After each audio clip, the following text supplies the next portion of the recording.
మనకు విరోధి ఎవడు? రోమాపత్రిక 8వ అధ్యాయం 31వ వచనం చదువు. దేవుడు ఎవరి పక్షాన ఉంటాడో వాళ్ళకి జయ జీవితం ఉంటుంది. దేవుడు ఎవరితో ఉంటాడో వారు విజయం పొందుతారు. దేవుడు ఎవరితో ఉండడో వారికి విజయం దొరకదు. దేవుడు ఎవరితో ఉండడో వారు జయ జీవితాన్ని పొందరు. కానీ రోమాపత్రిక 8వ అధ్యాయంలో భక్తుడు అంటున్నాడు, దేవుడు మన పక్షానే ఉన్నాడు. ఫుల్ క్లారిటీతో మాట్లాడుతున్నాడు పౌలు. దేవుడు మన పక్షానే ఉన్నాడు, దేవుడు మనతోనే ఉన్నాడు. దానికి రీజన్స్ చాలా చెప్పాడు పై వచనాల్లో. నిజమా అబద్ధమా దేవుడు మనతో ఉన్నాడు అనడానికి చాలా సందర్భాలను, చాలా ప్రస్తావనలను చేసుకుంటూ వచ్చాడు దైవజనుడు ఇందులో.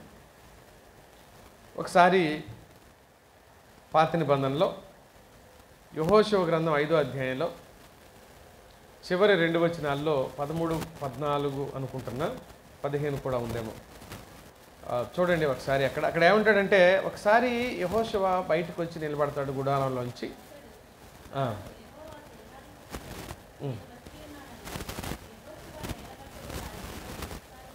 13లో చూసారా? యెహోషువ యెరికో ప్రాంతంలో ఉన్నప్పుడు అతడు కన్నులెత్తి చూడగా దూసిన కత్తి చేత పట్టుకుని ఉన్న ఒకడు అతనికి ఎదురుగా నిలబడ్డాడు. యెహోషువ అతని యొద్దకు వెళ్ళి, నీవు మా పక్షమునున్నావా మా విరోధుల పక్షాన ఉన్నావా అని అడుగగా అతడు, కాదు, నేను యెహోవా సేనాధిపతిగా వచ్చి ఉన్నానని. చాలు. దూసిన కత్తి చేత పట్టుకుని ఉన్న ఒక దేవదూతలా కనబడుతున్న ఒక శక్తివంతుడైన ఒక యోధుడు అతని కన్నుల ముందు కనబడుతున్నాడు. ఆ యోధుడి దగ్గరికి వెళ్ళి యెహోషువ ఇలా అడిగాడు, అయ్యా మీరు ఎవరి పక్షాన ఉన్నారు? మా పక్షాన ఉన్నారా మా విరోధుల పక్షాన ఉన్నారా అని అడిగాడు. ఎందుకు అలా అడిగాడంటే, వాళ్ళ డ్రెస్సు వేరే ఉంటుంది, వాళ్ళ యూనిఫామ్ వేరే ఉంటుంది, వీళ్ళ సైనికుల యూనిఫామ్ వేరే వేరే ఉంటుంది. వచ్చిన ఆయన 3వ రకమైన యూనిఫామ్లో ఉన్నాడనమాట. అందుకు ఈయనకి డౌట్ వచ్చింది, అసలు నువ్వెవరవి? మా పక్షాన మా విరోధుల పక్షాన? నువ్వు ఎట్టున్నావో మాకు అర్థం కావట్లేదు, కన్ఫ్యూజ్గా ఉంది, మాకు క్లారిటీ ఇవ్వు అని యెహోషువ అడిగితే ఆయన ఏమంటున్నాడు, నేను మీ పక్షాన లేను వారి పక్షాన లేను అని చెప్పాడు. అయ్యో, మరి 3వ సైన్యం ఎక్కడుంది? ఇక్కడ 2 సైన్యాలేగా, యెరికో సైన్యం, ఇటు ఇజ్రాయేల్ సైన్యం యుద్ధం చేయాల్సి ఉంది ఆ దేశం కోసం, కనాను కోసం. మరి నువ్వేమో వాళ్ళ పక్షాన లేనంటున్నావు, మా పక్షాన లేనంటున్నావు, మూడవ ఒక సైన్యం గురించి మాట్లాడుతున్నావు. అది ఎక్కడిది అని అంటే, యెహోవా సైన్యం, నేను యెహోవా పక్షాన వచ్చాను అని. అంటే మేము కదా ఇక్కడ యుద్ధం చేసేది, 3వ వాడు వేలేంటి ఇందులో? 3వ వ్యక్తి యెహోవా ఎందుకు వచ్చి యుద్ధం చేస్తున్నాడు?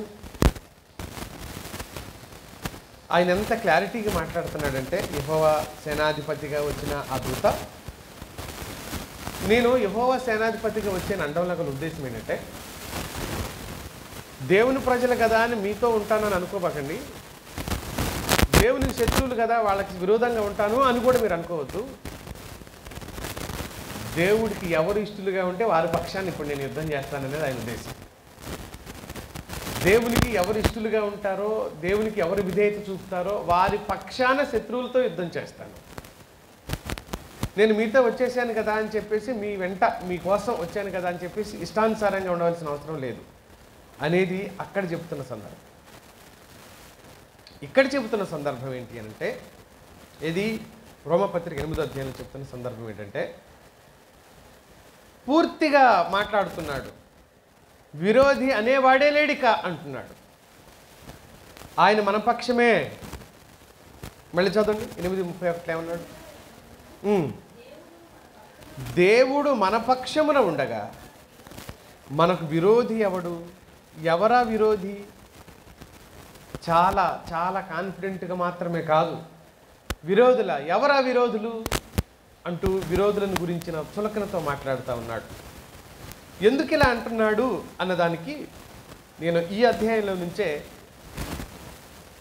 7-8 ఆలోచనలు మీ దృష్టికి తీసుకుని వచ్చే ప్రయత్నం చేస్తా. వరుసగా ఈ అధ్యాయాన్ని మనం సూక్ష్మ దృష్టితో ఆలోచించేద్దాం. ఈ టాపిక్తో అధ్యాయం అంతా కాదు, ఈ టాపిక్లో నుంచే ఆలోచించేద్దాం. దేవుడు మన పక్షాన ఉన్నాడు అనేది రుజువేంటి, దేనిని బట్టి అనేది మనం ఆలోచించేద్దాం. మొదటి సందర్భం.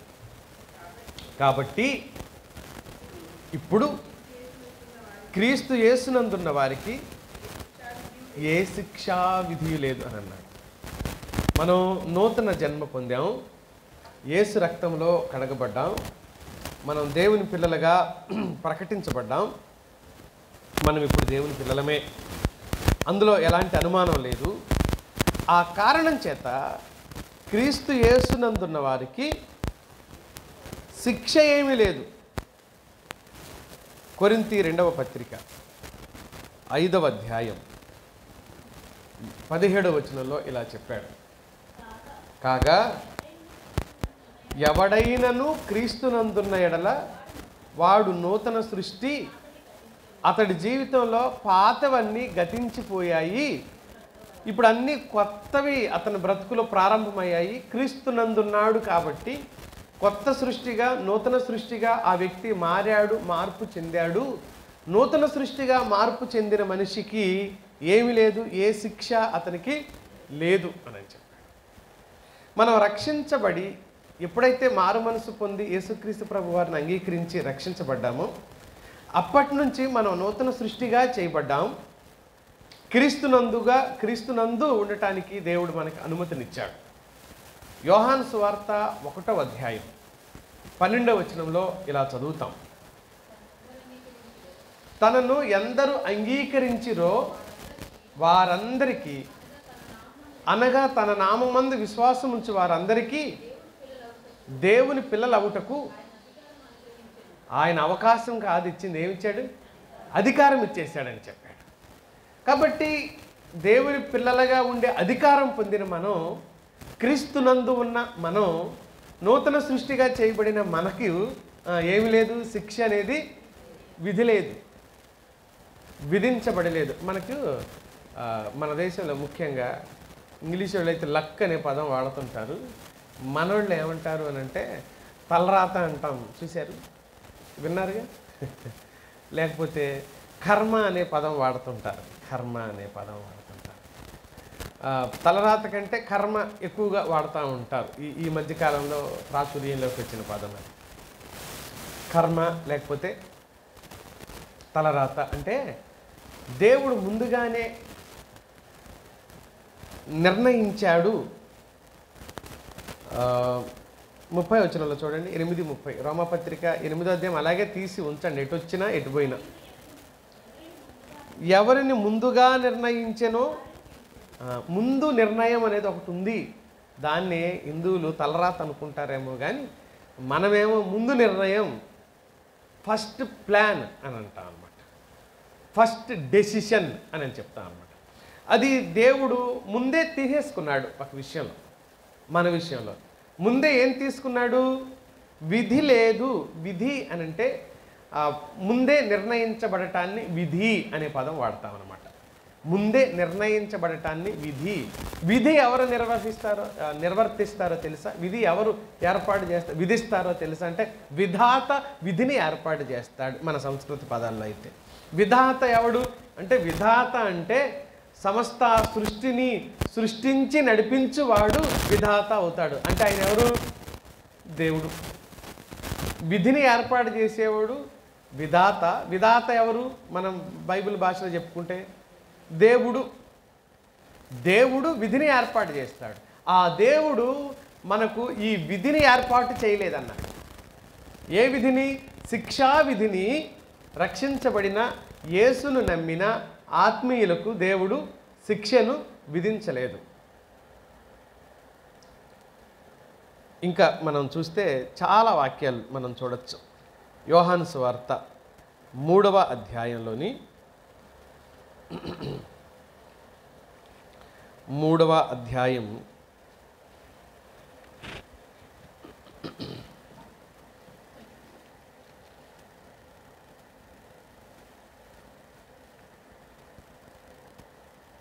36లో చూడండి. ఉమ్, ఉమ్, ఉమ్. 18వ వచనంలో ఉంది చూడండి ఆ మాట. తీర్పు తీర్చబడదు, శిక్షావిధి లేదు. చదవండి. విశ్వసింపని వాడు దేవుని అద్వితీయ కుమారుని నామం ముందు విశ్వాసం ఉంచలేదు గనుక ఇంతకు మునిపే ఏమైపోయింది? వాడికి తీర్పు క్లియర్ అయిపోయింది. రక్షించబడని వాడి స్థితి గతి ఏంటో ముందుగానే నిర్ణయం జరిగిపోయింది. రక్షించబడిన వాడి బ్రతుకు నిర్ణయం జరిగిపోయింది. రక్షించబడిన వాడి బ్రతుకు కూడా ఒక నిర్ణయం జరిగింది. ఆ నిర్ణయం ఏమన్నాడు? వారికి శిక్ష లేదు, శిక్ష లేదు. క్రీస్తునందున్న మనం దేవుడు మన పక్షాన ఉన్నాడు అంటానికి మొదటి గుర్తు ఏంటి అంటే మనకు శిక్ష అనేది లేదు. మనం శిక్షించబడము. మనకు బదులుగా ప్రభువే మన పక్షాన శిక్షించబడ్డాడు. మన ప్రతినిధిగా దేవుని ఉగ్రతను యేసుక్రీస్తు ప్రభు వారి సిలువలో అనుభవించాడు. కాబట్టి క్రీస్తులో ఉన్నవాడికి శిక్ష లేదు అన్నాడు. రెండవ సందర్భాన్ని చూద్దాం. చూడండి, 2వ వచనంలోనే చూస్తాం ఆ మాటను కూడా.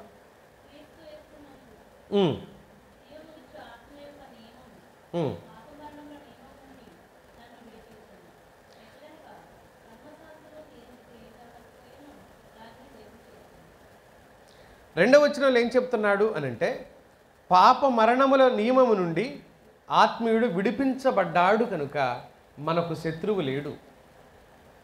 పాప మరణముల నియమము నుండి విడిపించబడ్డా. అది ఒక నియమం, సిస్టమ్ అని చెప్తున్నాడు. ఒక సిస్టమ్ మన శరీరంలో పనిచేస్తుంది. ఒక నియమం మన శరీరంలో పనిచేస్తుంది. ఆ నియమం లేకపోతే ఆ సిస్టమ్ ఏం పనిచేస్తుంది, ఎలా పనిచేస్తుంది అని అంటే, సిస్టమ్ అనేది దేనికి వాడతామంటే ముందుగానే ప్రోగ్రామ్ చేయబడిన దాన్ని ఉపయోగించేదాన్ని సిస్టమ్. ఇప్పుడు కంప్యూటర్ని ఏమంటాము అని అంటే సిస్టమ్ అని అంటాం. అది ఎలా పనిచేయాలో అలాగే పనిచేసిద్ది. ముందుగానే దాంట్లో అంతా ప్రోగ్రామ్ సెట్ చేసి పెట్టారు కాబట్టి అది అలా పనిచేస్తుంది.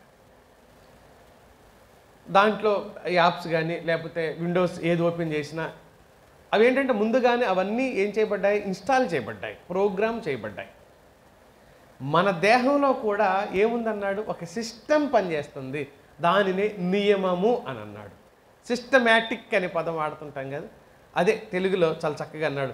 నియమం ప్రకారం ఒక నియమం పనిచేస్తుంది మన శరీరంలో. ఆ నియమం పేరేమన్నాడు? పాప నియమము. రోమపత్రిక 7వ అధ్యాయంలో 14వ వచనం చూడండి. మన శరీరంలో పాప నియమము పనిచేస్తుంది.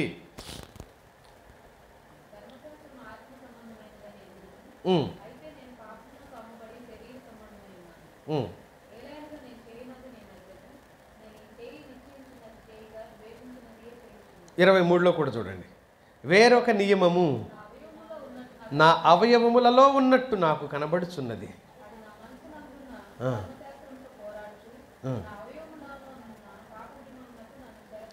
దాని పేరు ఏమి నియమము?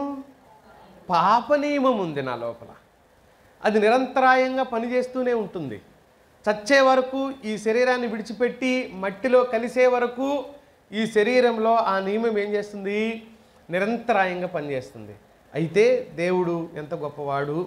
ఆయన మనకు అనుగ్రహించిన అనుగ్రహం వాక్యం ఏం చెబుతుందంటే ఆ పాప మరణముల నియమం నుంచి దేవుడు ఏం చేశాడంటే మనల్ని విడిపించాడు. 24 వచనంలో అయ్యో నేను ఎంత దౌర్భాగ్యుడును, ఇట్టి మరణమునకు లోనకు శరీరము నుండి నన్ను ఎవడు విడిపించును అన్న పౌలుకి జవాబు దేవుడిచ్చేశాడు. విడిపించుతున్నాడు, విడిపించేశాడు కనుక మనకు విరోధి లేడు అని చెప్తుంది వాక్యం. పాప మరణముల నియమం నుంచి విడిపించబడ్డాం. అది ఏ స్థాయిలోకి వెళ్ళిపోయింది అని అంటే నీ ఇష్టం, ఇప్పుడు నీ ఇష్టం అనేలాగా మారిపోయింది. ఎలా? చేయాలనుకుంటే చేయొచ్చు, చేయకూడదనుకుంటే చేయకుండా కూడా ఉండొచ్చు. కారణం రక్షించబడినందువల్ల, యేసుక్రీస్తు రక్తంలో కడగబడినందువల్ల. యాకోబు అన్నాడు కదా, స్వయిచ్ఛతోనే చేస్తున్నారు తప్ప, అక్కడ ఒక పదం వాడతాడు ఆయన, ఎలా చేస్తున్నారు అన్నదానికి 14 వచ్చిన ఒకసారి చూడండి. స్వకీయ దురాశ అనే పదాన్ని ఉపయోగించారు. స్వకీయ దురాశ ఒకటి లోపల ఉంది, అది పాప నియమానికి దగ్గర సంబంధం కలిగి ఉంది. ప్రతి ఒక్కరిలో స్వకీయమైన దురాశ ఒకటి ఉంటుంది. ఈ దురాశే పాపం చేయడానికి మనల్ని ప్రేరేపిస్తుంది. ఈ దురాశే దేవునికి విరోధులుగా మార్చడానికి, ఇదే సంఘర్షణ పోరాటం మన అంతరంగంలో కలగటానికి ఇదే కారణమవుతుందన్నమాట. అయితే ఒక ఆత్మీయుడు ఎప్పటికీ మర్చిపోకూడని గుర్తుంచుకోవాల్సిన విషయం ఏంటంటే, నాకు నిజానికి విరోధి ఎవడు లేడు, కానీ మనం దారి తప్పి విరోధి అయిన సాతానుని, వాడిని పడుకున్నోడిని లేపుతాం అన్నమాట. మనమే వాడు పడుకున్నోడిని లేపి మన క్రియల ద్వారా, పడుకుని కుక్కకు రాయేసి ఉరుకుతున్నాం మనకి ఏం చేసింది అది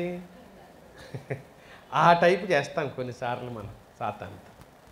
నిజానికి మన విరోధి ఓడింపబడిన వాడు, ఓడిపోయిన రాజు, ఒక ఓడిపోయిన రాజే. కానీ ఆ రాజు ఏమైపోయాడు? ఓడిపోయాడు.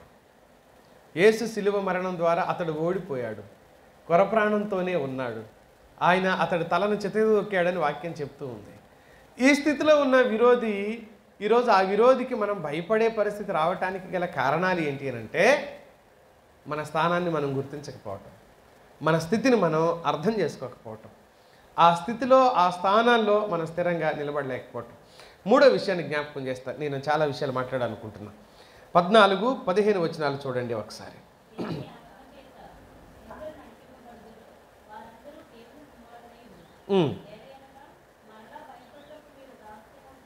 దాస్యపు ఆత్మను పొందలేదు, కానీ దత్తపుత్ర ఆత్మను పొందితిరి. ఆ ఆత్మ కలిగిన వారమై మనము అబ్బా తండ్రి అని మొరపెట్టుచున్నాం అని అన్నాడు. ఆయన తానే ఆత్మను అనుగ్రహించాడు అనంట. ఆయన తానే తన ఆత్మను మనకు అనుగ్రహించాడు. ఆ ఆత్మను పొందుకొని ఆయన్ని స్వయంగా ఏమని పిలుస్తున్నాం? తండ్రి, నాయనా అని పిలవగలిగే అవకాశం ఇచ్చాడంట. అలా పిలిచే ఆధిక్యత, అలా పిలిచే అవకాశం అల్పుడైన ఒక మానవుడికి దేవాది దేవుడు కలుగజేసిన ఒక అనుగ్రహం. ఈ ఉన్నతమైన అనుగ్రహం దేవుడు మానవుడికి ఇచ్చాడు, దేవుడు మనిషికి ఇచ్చాడు, నీకు నాకు మనకిచ్చాడు. ఈ అనుగ్రహాన్ని పొందిన మనం ఆయన ఆత్మతో నడిపించబడుతూ ఆయన పిల్లలుగా ప్రకటించబడిన మనం, మనకు శత్రువు ఎవడు అంటున్నాడు. ఒకవేళ మనకు శత్రువు ఎవడైనా ఉన్నాడంటే వాడు మన నాయనకి కూడా శత్రువు కావాలి, మన తండ్రికి శత్రువు కావాలి. మనం ఎవరినైతే నాయన, తండ్రి, అబ్బా అని పిలుస్తున్నామో ఆయనకు కూడా శత్రువు కావాలి. అయితే ఆయనకు శత్రువు అయిన వాడిని ఆయన ఎప్పుడో ఏం చేశాడు? ఓడించేశాడు. ఆయన్ని ఎప్పుడో ఓడించేశాడు ఆ శత్రువుని. వాస్తవంగా ఒక ఆత్మీయుడు ఆత్మను పొందాడు అనే ఈ మాట మనకి ఏం చెప్తుంది అనంటే, రక్షించబడిన వెంటనే విశ్వాసి పరిశుద్ధాత్మను పొందుతాడు. ఇది వాక్యం చెప్పే సిద్ధాంతం, బైబిల్ చెప్పే సత్యం. పరిశుద్ధాత్మను పొందటం అనంటే ఎప్పుడు పరిశుద్ధాత్మను పొందేది? రక్షించబడిన వెంటనే. బాప్తిస్మం కాదు, రక్షించబడిన వెంటనే, రక్షించబడిన మరుక్షణమే ఆత్మను పొందుతాడు ఆత్మీయుడు. అయితే చాలామంది కొన్ని పెంతెకోస్తు సంఘాలు వచ్చిన తర్వాత ఆ సంఘాల్లో చెప్పబడుతున్నది ఏంటి అంటే, ఆశీర్వాద, అభిషేక, సువార్త పండుగలు, లేకపోతే ఆత్మాభిషేక పండుగలు, పరిశుద్ధాత్మ నింపుదల పండుగలు, ఇలాంటి విచిత్రమైన పేర్లు పెట్టుకుంటూ చెప్తూ ఉంటారు. వీళ్ళు కూడా అక్కడికి వెళ్ళిన తర్వాతే ఆత్మను పొందుకున్నట్టుగా ఫీల్ అయిపోతూ ఉంటారు. అప్పుడప్పుడు వచ్చి పోవటానికి చుట్టమా పరిశుద్ధాత్మ దేవుడు? అప్పుడప్పుడు వచ్చి పోవటానికి కరెంటా? ఆ వచ్చిపోయినప్పుడే లైట్ వచ్చినట్టు, ఆ వచ్చిపోయినప్పుడే మళ్ళీ వచ్చిపోవటం కూడా పక్కన పెట్టండి, అక్కడికి పోయినప్పుడే వచ్చింది కదా వాళ్ళకి. మీకు తెలుసా? మీరు చూసారా అలాంటి సంఘాల్లో? అక్కడికి వెళ్ళినప్పుడే, ఆ సంఘంలోకి వెళ్ళినప్పుడే వీళ్ళకి ఆత్మ వచ్చి కొట్టుకొని కింద పడతారు. మళ్ళీ మనలాంటి సంఘాల్లోకి వస్తే మెలకుండా కూర్చుంటారు అమాయకుల్లాగా. తిరిగి మళ్ళీ మనల్ని ఏం చెప్తారంటే, మీ సంఘంలో పరిశుద్ధాత్మ లేడు, మీ సంఘంలో ఆత్మే లేదు, మా సంఘంలో ఆత్మ ఉంది అని చెప్తారు. 22 మందిని ఒక ఆయన, ఒక పాస్టర్ గారు మన దగ్గరకు వచ్చే విశ్వాసుల దగ్గరకు వచ్చి చెప్పాడు, మీ సంఘంలో పరిశుద్ధాత్మ లేడు. ఒక ఊరు మొత్తం 22 మంది వస్తారు ఆ ఊరు నుంచి. మీ సంఘంలో పరిశుద్ధాత్మ లేదు, మీ పాస్టర్ గారికే పరిశుద్ధాత్మ లేదు అని వాళ్ళకు రోజు నేనేం చేశానంటే ఎక్కడికో పోతుంటే ఎక్కడికి వెళ్తున్నావు అన్నాడు. ఇట్లా ఒక అమ్మాయికి దయ్యం పట్టింది, ఆమె ఇబ్బంది పడతా ఉంది, ప్రార్థన చేయడానికి వెళ్తాను, నేను కూడా వస్తాను పదా అన్నాడు. రోడ్డు మీద కలిస్తే ఎక్కించుకొని వెళ్ళి అక్కడ పరిచయం చేసుకున్నాడు. వాళ్ళని పరిచయం చేసుకున్న తర్వాత నేను లేనప్పుడు వాళ్ళ దగ్గరికి వెళ్ళి, మీ పాస్టర్కి ఆత్మ లేదు, మీ సంఘంలో కూడా ఆత్మ లేదు, కాబట్టి నాకు ఆత్మ ఉంది, మా సంఘానికి రండి అని చెప్పేసి ఆటో పంపించాడంట. 2 ఆటోలు వాళ్ళకి ఎక్కి రావడానికి. ఆటోలు పంపించిన తర్వాత ఒకసారి అయింది, 2 సార్లు అయింది, 3 సార్లు, రోజు వస్తుంటే ఆటోని ఇంటికి వస్తుంటే కంగారు ఏముంది. పైగా ఏమని చెప్పాడు ఆయన? ఆత్మని చెప్పాడుగా. ఎక్కారు, పోతున్నారు, వస్తున్నారు, రావట్లేదు. నెల అయిపోయింది, ఏమైందని పోతే ఎవరు మాట్లాడట్లేదు, ముఖాలు చూసుకుంటున్నారు, కొంతమంది తల కింద కొంచుకుంటున్నారు. ఎందుకు రావట్లేదు, ఏమైంది అని అంటే ఆలస్యంగా తెలిసింది ఏంటంటే అక్కడికి వెళ్తున్నారు మీ విశ్వాసులని ఎవరో చెప్పారు. వస్తున్నారు ఆయన దగ్గరికి. కొన్ని రోజులు అయిన తర్వాత అక్కడ కూడా మానేశారు. మానేసిన తర్వాత నా దగ్గరికి వచ్చాడు, ఆయనే వచ్చాడు. అన్న, తిమ్మాపూర్ నుంచి వచ్చేవాళ్ళు, వాళ్ళది తిమ్మాపూర్ అనమాట, తిమ్మాపూర్ నుంచి వచ్చేవాళ్ళు అందరూ ఒక్కసారి మానేశారు ఏంటన్నా అని. ఎక్కడ మానేశారు అని అన్నా. అంటే నీ దగ్గరికంటే రావట్లేదన్నా, నీ దగ్గర ఆత్మ, ఆయన నాకు చెప్తున్నాడు మళ్ళీ, నీ దగ్గర ఆత్మ లేదని, మా దగ్గరికన్నా రావచ్చు కన్నా అని అన్నాడు. రావట్లేదా అని అన్నా. రావట్లేదన్నా అన్నాడు. సరే మంచిది, ఏం లేదు మా దగ్గర అని అన్నాడు. ఆత్మ ఏంటిది, అది ఆడదే మగదే అన్నాను నేను. అది ఆడదే మగదే అని అన్నాను. అదేంటి ఆత్మ అని అంటాడు. ఆత్మలే లేదంటున్నావుగా, ఉందా లేదో అని అంటున్నావు కదా. లేదు అయితే అది ఆడదే మగదే. లేదు అంటే ఏ లింగం వాడుతున్నావు? స్త్రీలింగం వాడతాం కదా. లేదు అని అంటాం. ఉన్నాడు అంటే ఏం లింగం వాడతాం? పుంలింగం వాడతాం. ఇప్పుడు కుక్క అనుకో, అది ఆడదైనా మగదైనా ఏమంటాం? కుక్క వచ్చింది అంటాం. దానికి లింగం వాడు. నేను మీకు అర్థం కావటం కోసం ఇలా మాట్లాడుతున్నాను నేను. ఆవు ఎద్దు వచ్చింది అనుకోండి, అది మగదు కదా, ఏమంటాం? ఆ ఎద్దు వచ్చింది, దాన్ని అంటాం కదా, దాన్ని తోలు అని అంటాం. ఇప్పుడు అది మగదని తెలిసిన తర్వాత దాన్ని ఆడదని ఎందుకు అంటున్నాం మనం? అంటే ఆ స్త్రీలింగంలో ఎందుకు వాడుతున్నాం?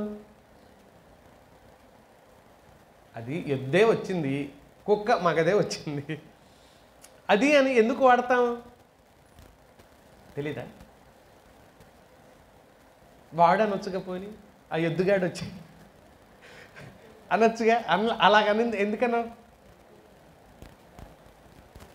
చెప్తారా? ఎందుకన్నామంటే ఏమంటున్నారు? జంతువు అయితే ఆడ మగుందిగా. ఎందుకు అలా వాడతామంటే వాటికి ఒక వ్యక్తిత్వం లేదు కాబట్టి. వాటికి ఒక వ్యక్తిత్వం లేదు, అందుకని దానిని అని, అది మగదైనా కూడా దానిని అని అంటాం. ఇప్పుడు పరిశుద్ధాత్మ గురించి మాట్లాడుతూ అవి ఎందుకు చెప్పానో చెప్తాను నేను మీకు.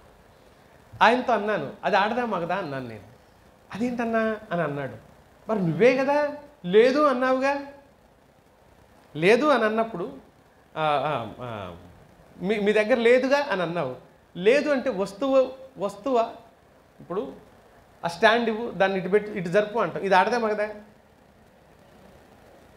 మరి దీన్ని ఏ లింగంతో పిలుస్తున్నా? స్త్రీలింగంతోనే పిలుస్తున్నా. అంటే అది సాధారణమైన దానికోసం వాడేటప్పుడు స్త్రీలింగం వాడతాం, సాధారణంగా వాడేటప్పుడు వాడతాం. మనల్ని స్త్రీని స్త్రీలుగానే వాడతాం, పురుషుల్ని పురుషులుగానే వాడతాం. ఎందుకంటే స్త్రీకి ఒక వ్యక్తిత్వం ఉంది, పురుషుడికి ఒక వ్యక్తిత్వం ఉంది కాబట్టి. అయితే మరి పరిశుద్ధాత్మను ఇలా అన్నప్పుడు నువ్వు అది ఆడదై ఉండాలిగా అని అన్నాను నేను. మరి నువ్వు ఇలాగే పిలుస్తున్నావుగా, అది ఆడదే కదా అని అంటే ఆయన అప్పుడు అన్నాడు, అన్నా అది ఆడదే కాదు, అది అంటే ఇంకా అది ఆడదే కాదు, అది మగదే. అది పాస్టర్ గారు, ఆయన పెద్ద పాస్టర్ గారు. అది ఆడదే కాదు, అది మగదే కాదన్నా, అది పవర్ అని అన్నాడు. అంటే కరెంటా అన్నాను నేను. పొద్దున్నే బ్రష్ చేస్తున్నాను, మా బావి దగ్గర నిల్చుండి ఆయన పోతూ కెలుపుకొని పోదామని వచ్చాడనమాట నా దగ్గరికి. సరే అది కరెంటా, వచ్చిపోయే పవర్ అన్నావుగా, చేత్తో ఇలా అన్నాడు, అది పవర్ అన్నాడు, అది పవర్ రైటే, అది కరెంటా అన్నాడు. కరెంట్ కాదు కానీ అది ఏంటన్న ఒక శక్తి అన్నాడు. ఏం శక్తి? సౌరశక్తే, విద్యుత్ శక్తే, లేకపోతే పెట్రోల్తో రన్ అయ్యే శక్తి? ఏ శక్తి అవ్వాలి ఇది అని అంటే, ఏమో అన్నా నాకు తెలియదు, అది ఏం శక్తి అని అన్నాడు. అంటే పరిశుద్ధాత్మ అంటే ఏంటో నీకు తెలియదు, కానీ నువ్వేం చెబుతున్నావు, మళ్ళీ మా దగ్గర మా సంఘంలో పరిశుద్ధాత్మ లేదంటున్నావు. ఇది అందుకోసం కథ నడిపే ఆయన దగ్గర. మళ్ళీ మా సంఘంలో పరిశుద్ధాత్మ లేదు అంటున్నావు. లేదు, పవరు అనకూడదు, కళ్ళు పోయి చచ్చిపోతావు, కళ్ళు పోతాయి ఆయన అట్లా అంటే. యేసుక్రీస్తుని ఏమన్నా అన్నా కూడా క్షమాపణ ఉందంట. పరిశుద్ధాత్మని అంటే ఏం లేదన్నాడు, ఈ యుగమందైనా రాబో యుగంలో క్షమాపణ లేదు. అసలు మీకు పెంతెకోస్తు సంఘాల వాళ్ళకి పరిశుద్ధాత్మ అంటేనే తెలియదు వాళ్ళకి, కాకపోతే ఆయన పేరు అడ్డం పెట్టుకుని మాత్రం బతుకుతారు. వింటున్నారా? పరిశుద్ధాత్మ దేవుడు అంటే పెంతెకోస్తు సంఘాలకి తెలియదు, ఆయన వ్యక్తిత్వం తెలియదు, ఆయన ప్రభావం గురించి తెలియదు. కానీ మాటికి 10 సార్లు పరిశుద్ధాత్మ పేరు వాడుకొని బతికే వాళ్ళు ఎవడంటే పెంతెకోస్తు సంఘాల వాళ్ళు. వాళ్ళకి తెలియదు అసలు పరిశుద్ధాత్మ అంటే ఏంటో. ఇంకా అవసరమైతే వచ్చేసింది మీ మధ్యలోకి అని, ఏ పడతారో అది వచ్చింది అన్నట్టు, ఏదో వచ్చింది మీ మధ్యలోకి అని చెప్తాడు. ఎవరు వచ్చేది మధ్యలోకి? ఎందుకు వచ్చింది మధ్యలోకి? ఆయన అనాలి, గౌరవపూర్వకంగా మొక్కాలి. యేసుక్రీస్తు తండ్రి అయిన దేవునికి ఏ స్థానం ఇస్తాడో క్రైస్తవుడు పరిశుద్ధాత్మ దేవునికి వీసం 1 పాయింట్ కూడా తగ్గకుండా అదే స్థానంలో గౌరవం ఇవ్వాలి. అందుకని ఆయన ఏమని పిలుస్తామంటే మనం పరిశుద్ధాత్మను ఏమంటాం? ఆయన. ఒకసారి చూడండి యోహాను సువార్త 16వ అధ్యాయంలోకి రండి. 14వ వచనంలో ఏమని సంబోధించాడో చూడండి ఆయన గురించి. కాదు ఎక్కడ చెప్పాను నీకు ఇప్పుడు? 14 చదవండి.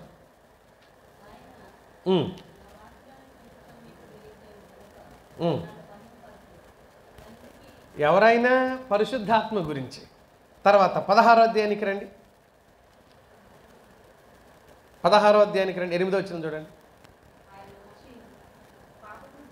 ఆయన వచ్చి, ఎవరైనా పరిశుద్ధాత్మ గురించి యేసుక్రీస్తు మాట్లాడేటప్పుడు అది వచ్చిద్ది అన్నాడా? ఆయన వచ్చి అన్నాడు. మరి పెంతెకోస్తు బాధకులు ఏమంటారు వినండి మీరు ఎప్పుడైనా. వచ్చింది వచ్చింది వచ్చింది అని అంటుంటారు. ఏంట్రా వచ్చేది? వచ్చింది అని అంటారు. మరి ఎంత దుర్మార్గమైన సిగ్గులేని బాధలు అనుకుంటున్నారు, మీకేం తెలుసు? కడుపు రగిలిపోతూ ఉంటుంది అనమాట అవి విన్నప్పుడు, ఆ బోధకులు బోధలు విన్నప్పుడు ఎంత దుఃఖం అనిపించింది అనుకుంటున్నారు, మీకేం తెలుసు? ఆయన వచ్చి, ఆయన అనాలి. పరిశుద్ధాత్మ దేవుడిని ఏమనాలి? ఆయన అనాలి. బైబిల్లో మీరు చూసారు ఈ 2 సందర్భాల్లో ఆయన అనే పదం వాడతాం. వచ్చింది, నీకు పరిశుద్ధాత్మ ఉందా అన్నాడు ఒకడు వచ్చి. ఏంటిదంట? నీకు పరిశుద్ధాత్మ ఉందా? ఎవరు రామండి, సర్లే వీటిని వదిలేద్దాంలే. ఉందా అని అంటే ఏంటి ఉండేది? ఈ పెంతెకోస్తు సంఘాల్లో ఈ పెంతెకోస్తు బాధకులకి పరిశుద్ధాత్మ గురించి తెలియదు. నిజం, మీకు అర్థం కావట్లేదు. నేను ఎప్పుడన్నా ఆ టాపిక్ గురించి మాట్లాడుకుందాంలే. వాళ్ళకి తెలియదు పరిశుద్ధాత్మ గురించి, ఆయన చర్యల గురించి, ఆయన కార్యాల గురించి ఏం తెలియదు వాళ్ళకి. అసలు ఆయన్ని ఏమని పిలవాలో కూడా తెలియదు. ఆయన్ని ఏమని పిలవాలో తెలియనోడికంట ఆయనతో పని చేయించుకోవటం తెలిసిద్దంట. చూడండి ఎంత దారుణం, మోసం అనమాట, అదంతా అబద్ధం అనమాట అది. 14వ వచనంలో దేవుని ఆత్మ చేత ఎందరు నడిపింపడు వారందరూ దేవుని కుమారులైంది. ఎలయనగా భయపడుటకు మీరు దాస్యపు ఆత్మను పొందలేదు కానీ దత్తపుత్ర ఆత్మను పొందితిరి. ఆత్మ కలిగిన వారమే మనం అబ్బా తండ్రి అని. 16వ వచనంలో ఏమన్నాడు చూడండి ఆయన గురించి.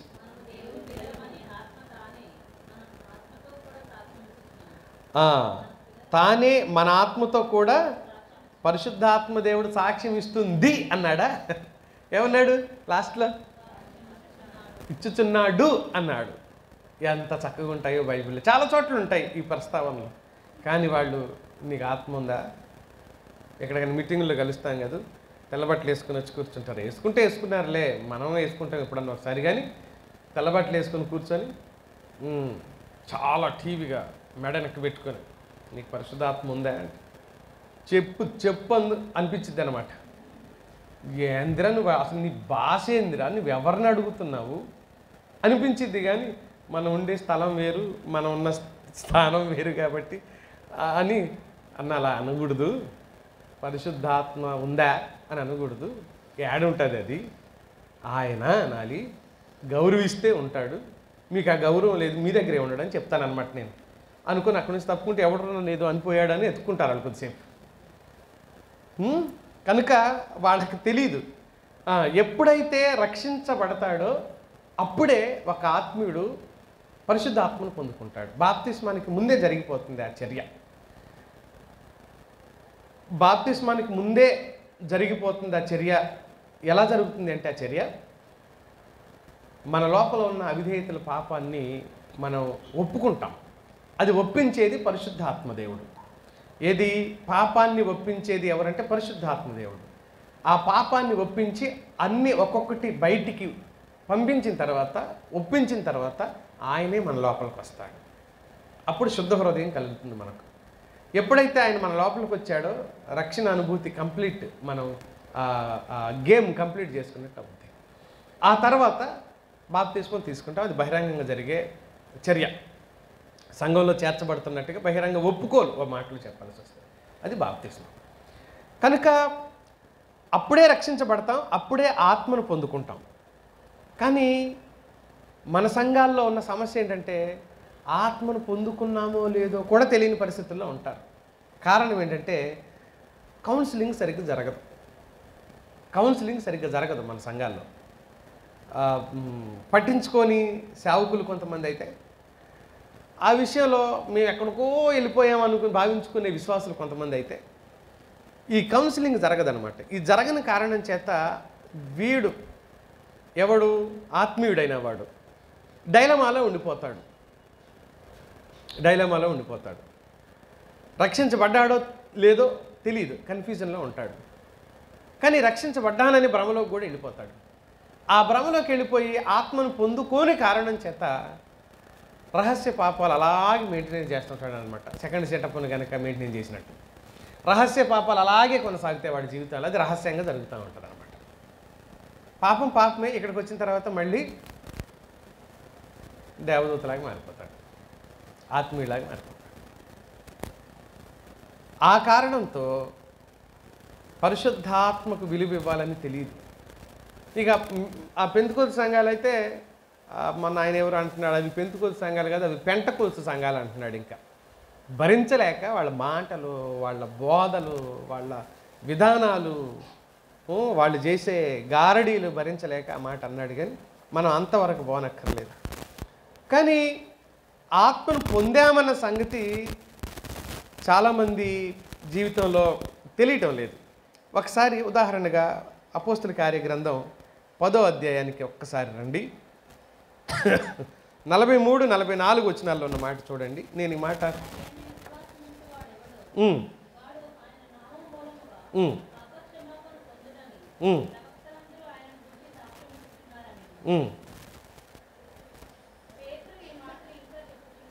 ఇంకా బోధ చేస్తున్నాడు. ఆయన బోధ చేస్తూ ఉండగా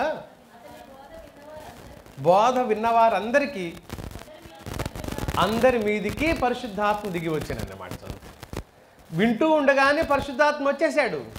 వింటూ ఉండగా వాళ్ళకి పశ్చాత్తాపం, మారు మనసు కలుగుతుంది కాబట్టి పరిశుద్ధాత్మ వచ్చి వారి హృదయాల్లో నిండుకున్నాడు.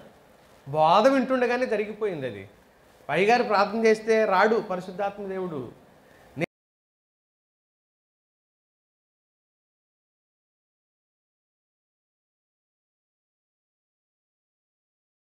నియమం శుభ్రంగా ఉన్న అంతరంగంలోకి ఆయన వస్తాడు తప్ప, నేనేదో నీ నెత్తి మీద చేయబెట్టినందుకు వచ్చాడనుకో, ఇక ఆయనదేముంది, నాదే ఉంటుంది అక్కడ శక్తి. ఎందుకు? నేను రమ్మంటే ఒకడు వచ్చును అంటాడు చూడు శతాధిపతి, నేను బొమ్మంటే ఒకడు పోవును అన్నట్టు నేను రమ్మంటే వచ్చేది ఎవరిప్పుడు? పరిశుద్ధాత్మ దేవుడైతే ఆయన గొప్ప, నేను గొప్ప? నేనే గొప్ప అయితే అప్పుడు. నేను రమ్మంటే వచ్చాడు అనుకో, నేనే గొప్ప అవుతాను. కానీ అలా కాదు. అక్కడ ఆయనకు ఒక నియమం ఉంది. ఆ నియమం ఏంటంటే, నేను చేయాల్సింది ఏంటంటే, నిన్ను ఒప్పుకునేలాగా నేను నిన్ను చేయాలి. ఆ ఒప్పుకునేలాగా చేసినప్పుడు ఆయన దానిని అంగీకరింపజేస్తాడు. ఒప్పుకోమని నేను నీకు చెప్పినప్పుడు ఒప్పుకోమని చెప్పిన మాటను అంగీకరింపజేసేది పరిశుద్ధాత్మదేవుడు. ఆయన నీ లోపలికి వచ్చి నివాసం చేస్తాడు. ఇది మనకు వాక్యం చెబుతున్న పరిశుద్ధాత్మ నింపుదల గురించిన సంగతి. సరే, ఆత్మనిచ్చాడు మనకు. రక్షించబడిన విశ్వాసికి ఆత్మనిచ్చి ఆ ఆత్మ నాయన తండ్రి అనే ఆ హక్కును కూడా మనకు అక్కడ కల్పించాడు. 4వ విషయాన్ని జ్ఞాపకం చేస్తాం. 8వ అధ్యాయం 26వ వచనంలో ఒకసారి చూద్దాం. చూడండి. అటువలే ఆత్మయు మన బలహీనతలను చూచి సహాయము చేయుచున్నాడు. ఏలయనగా మనం యుక్తముగా ఎలాగూ ప్రార్థన చేయవలనో మనకు తెలియదు, కానీ ఉచ్చరింప శక్యం కానీ మూలుగులతో ఆ ఆత్మ తానే మన పక్షమున చేయుచున్నాడు. ఎన్నిసార్లు వస్తుందో చూడండి ఆ మాట.